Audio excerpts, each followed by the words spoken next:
Back in the 1970s, there was a terrifying fun house in Long Beach, California called the Laugh in the Dark. Everyone heard all the mannequins inside were fake, but this one mannequin just looked wrong. It looked way too human. And the kids said that the area that the mannequin was in smelled really bad. After a few years, a film crew comes in to film for a movie. A crew member goes to the movie, a crew member goes to move the mannequin out of the shot when the arm pops off. Inside the mannequin's arm, a human bone. The kids had been right. Inside the mannequin was a mummified body. Okay, so I saw that on TikTok, right? And I thought, meh, I'm going to fact check this before I talk about it. Guess what I found? What?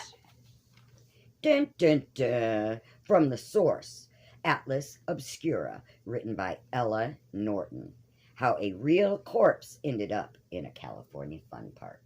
Oh. Because I was going to say, I don't believe it because It's true. it would rot. Listen. Okay, go on. It will explain. Okay. All right. Picture it.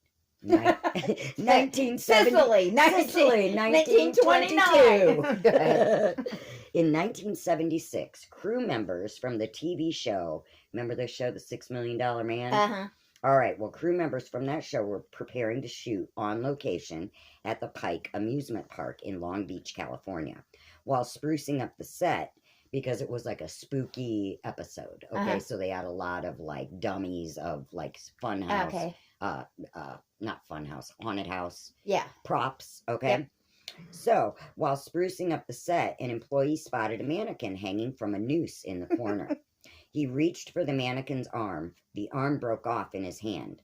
Looking at the dismembered limb, the worker was shocked to see what looked like bones beneath layers of desiccated skin. This was no mannequin. This was a man.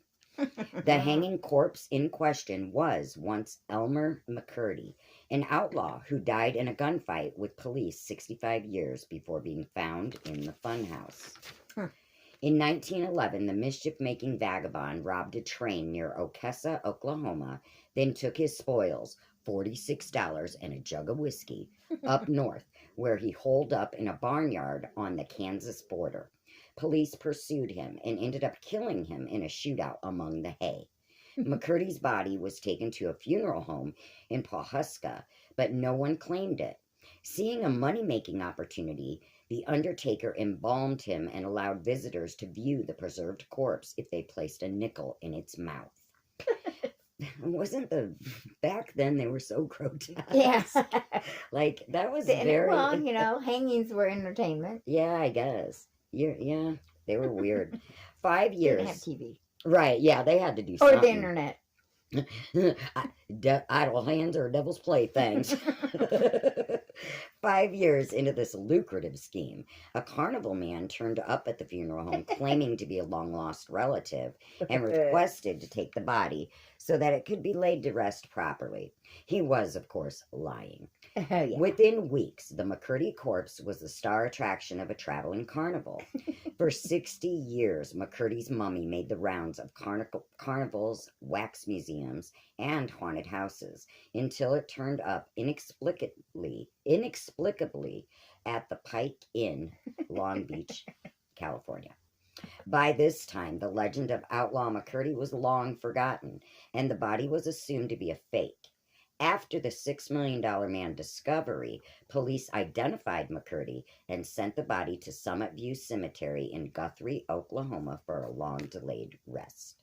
McCurdy's grave is marked by a stone that lists his death date as 1911 and the burial date as 1977, with no elaboration on the matter.